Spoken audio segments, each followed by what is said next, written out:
بسم اللہ الرحمن الرحیم۔ حضرت امام حسین رضی اللہ تعالی عنہ کی پیدائش سے لے کر شہادت عظمیٰ تک آپ کے فضائل میں بہت سی حدیثیں موجود ہیں۔ پھر جو دونوں شہزادوں حضرت امام حسن و حضرت امام حسین رضی اللہ تعالی عنہما کے فضائل میں احادیث کریمہ کے ذخیرہ میں موجود ہیں وہ الگ ہیں۔ جب سے دنیا قائم ہے اس وقت سے لے کر آج کی تاریخ کا اگر مطالعہ کریں تو بہت سے واقعات سامنے آتے ہیں، لیکن جس طرح کربلا کی سرزمین میں حضرت امام حسین رضی اللہ تعالی عنہ کی شہادت اپنے جاں نثاروں کے ساتھ ہوئی، اس طرح کی مثال پوری تاریخ میں نہیں ملتی۔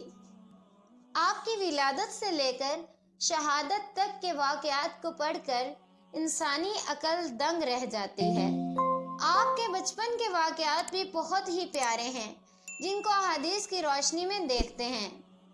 حدیث پاک میں ہے، فرمایا، بے شک اللہ عز و جل نے ہر نبی کی اولاد ان کی پشت سے پیدا کی، اور بے شک اللہ تبارک و تعالی نے میری اولاد علی ابن طالب کی پشت سے پیدا فرمائی۔ صفاف الراغبین فی سیرت المصطفیٰ میں ہے، جس کا ترجمہ اس طرح ہے کہ سیدہ فاطمہ الزہرا رضی اللہ تعالی عنہا کی اولاد حضور کی اولاد و فرزند کہلاتے ہیں۔ ہر ماں کی اولاد اپنے اسبا کی طرف منسوب ہوتی ہے، جبکہ فاطمہ کی اولاد کا اسبا اور ولی میں ہوں۔ ایک حدیث میں ہے کہ ہر ماں کی اولاد اپنے آبائی خاندان کی طرف منسوب ہوتی ہے، بجز اولاد فاطمہ کے جن کا ولی اور اسبا میں ہوں۔ ابن علی حضرت امام حسین رضی اللہ تعالی عنہ نبی رحمت کے چھوٹے نواسے اور حضرت علی بن ابی طالب رضی اللہ تعالی عنہ حضرت فاطمہ رضی اللہ تعالی عنہا کے چھوٹے بیٹے تھے۔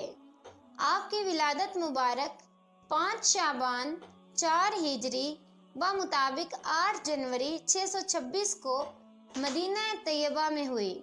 10 محرم الحرام 61 ہجری بمطابق 10 اکتوبر 680 عیسوی کربلا عراق میں شہید ہوئے۔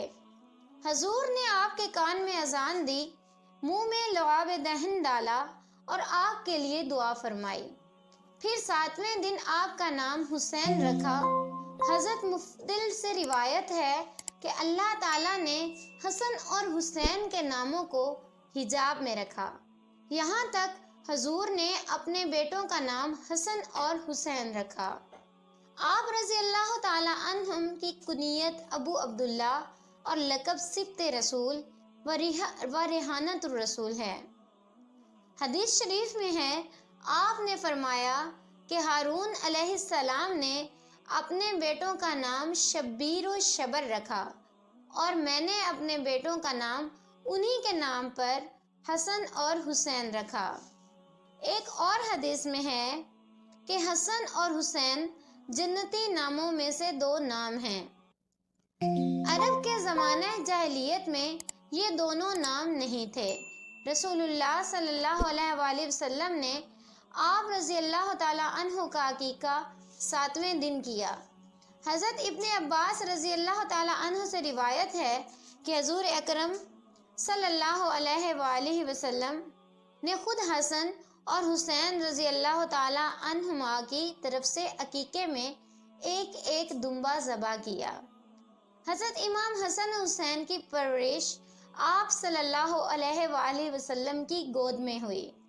ظاہر سی بات ہے، وہ ہستی جس کو اللہ تعالیٰ نے دنیا کو راہ راست پر لانے کے لیے رسول بنا کر بھیجا، آپ کی نگہداشت میں جو بچہ پلے گا بڑھے گا، اس کی تربیت کے کیا کہنے۔ رحمت عالم امام حسین رضی اللہ تعالی عنہ سے بہت محبت فرماتے، اور آپ نے حضرت امام حسین رضی اللہ تعالی عنہ کی خود تربیت فرمائی تھی۔ پیغمبر اسلام صلی اللہ علیہ وآلہ وسلم دونوں بچوں کی پرورش میں لگے رہتے۔ آپ ہی کے گہوارے میں آپ دونوں پروان چڑھ رہے تھے۔ ایک طرف نبی آخر الزماں جن کی زندگی کا مقصد ہی اخلاق انسانی کی تکمیل تھا۔ جیسا کہ حدیث میں ہے، حضرت انس بن مالک رضی اللہ تعالیٰ عنہ سے روایت ہے کہ رسول اللہ صلی اللہ علیہ وآلہ وسلم تمام انسانوں میں سب سے زیادہ خوبصورت اخلاق کے مالک تھے۔ سیدنا عبداللہ بن زبیر سے روایت ہے کہ حکم خذل افوا کو اختیار کرو کی تفسیر کے سلسلے میں روایت ہے کہ وہ کہتے ہیں کہ نبی کریم کو حکم دیا گیا کہ وہ لوگوں کے بد اخلاقی میں عفو کو اختیار کریں۔ آپ کے اخلاق کریمانہ کے سایہ میں اور دوسری طرف امیر المومنین علی ابن ابو طالب جو اپنے عمل سے اللہ کی مرضی پر جان نثار تھے، اور تیسری طرف فاطمہ الزہرا جو خواتین کے طبقہ میں پیغمبر اسلام کی دعوت کو عملی طور پر پہنچانے کے لیے ہی قدرت کی طرف سے پیدا ہوئی تھیں۔ اس پاک اور نورانی ماحول میں سیدنا حسین رضی اللہ تعالیٰ عنہ کی پرورش ہوئی۔ حضرت محمد مصطفیٰ صلی اللہ علیہ وآلہ وسلم اپنے دونوں نواسوں کے ساتھ بہت محبت فرماتے، سینہ مبارک پر بٹھاتے، کندھوں پر چڑھاتے اور مسلمانوں کو تاکید فرماتے تھے کہ ان سے محبت رکھو۔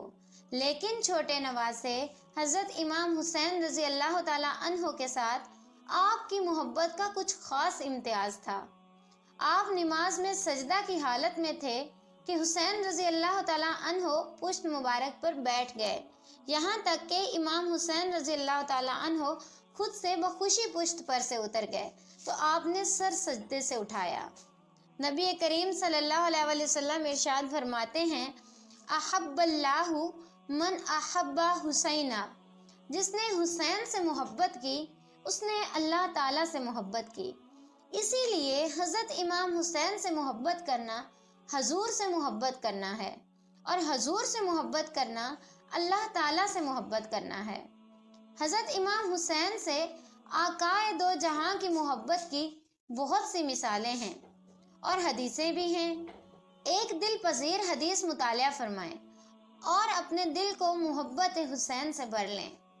حضرت ابو ہریرہ رضی اللہ تعالیٰ عنہ فرماتے ہیں کہ رسول اللہ صلی اللہ علیہ وآلہ وسلم مسجد میں تشریف لائے اور فرمایا، چھوٹا بچہ کہاں ہے؟ حضرت امام حسین رضی اللہ تعالیٰ عنہ دوڑتے ہوئے آئے اور حضور کی گود میں بیٹھ گئے اور اپنی انگلیاں داڑھی مبارک میں داخل کر دیں۔ حضور نے فرمایا، ان کا منہ کھول کر بوسہ لیا اور پھر فرمایا، اے اللہ، میں اس سے محبت کرتا ہوں، تو بھی اس سے محبت فرما، اور اس سے بھی محبت فرما جو اس سے محبت کرے۔ نبی کریم کی تربیت کا نتیجہ ہی تھا کہ آپ رضی اللہ تعالیٰ عنہ انتہائی عابد و زاہد اور بہت فضیلت کے مالک تھے۔ کثرت سے نماز، روزہ، حج، صدقہ اور دیگر امور خیر ادا فرماتے تھے۔ آپ نے پیدل چل کر 25 حج کیے۔ اللہ، نماز کی پابندی کا اندازہ اسی بات سے لگایا جا سکتا ہے کہ آپ کی شہادت بھی سجدے میں ہوئی۔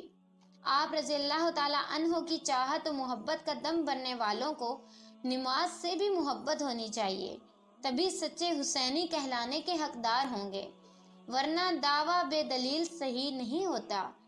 آپ رضی اللہ تعالیٰ عنہ کے محاسن و کمالات احادیث سے لے کر بزرگان دین کے بیاض و تاریخ کی کتابوں میں بھرے پڑے ہیں۔ مسلمانوں کو چاہیے کہ آپ رضی اللہ تعالیٰ عنہ کے بچپن سے لے کر شہادت تک کے واقعات اپنے بچوں اور نئی نسلوں کو بتائیں، تاکہ ان کے دلوں میں ایمانی حرارت پیدا ہو اور سچ و حق پر چلنے کی ترغیب ملے۔ اللہ تعالیٰ ہمیں شہیدان کربلا کی طرح سچ اور حق پر چلنے اور حضرت امام حسین رضی اللہ تعالیٰ عنہ کی زندگی سے سبق لینے کی توفیق عطا فرمائے۔ آمین ثم آمین۔